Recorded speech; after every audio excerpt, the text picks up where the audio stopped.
And that was a powerful statement, because that meant that there's no way we can have like a pope or an archbishop or a boss. But it's not just a practical idea, it's something very deep in that stopping the hierarchy and that person being in power. Because if that person was in power, it misses the whole point. We want to sort of lessen the egos, lessen our sense of control, lessen our sense of being in power over other people. And when we do lessen that, then actually the power, the real beneficial power, starts to be generated all by itself, which is why Buddhism has lasted for so many centuries. And it's a powerful force, because it's got no controller. It's a freeing force.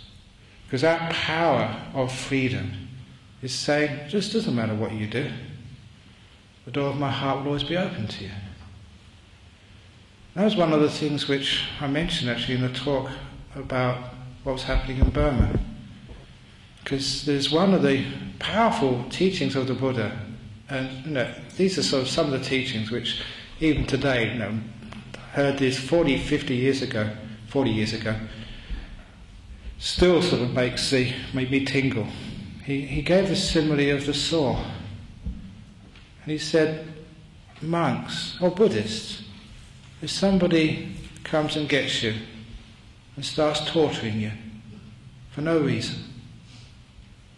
and he said if they start to saw you off, your limbs off, not with a chainsaw because that's quick, but with these slow saws, like a blunt saw.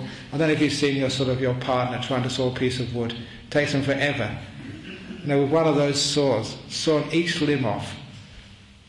And the Buddha said, if someone's torturing you that way, if you, my disciples, he said, have even one thought of ill will towards your torturers, you're not my disciple anymore. Even when you're being tortured, he said, you should have goodwill and kindness to the people holding the saw. I thought, wow, that's impossible.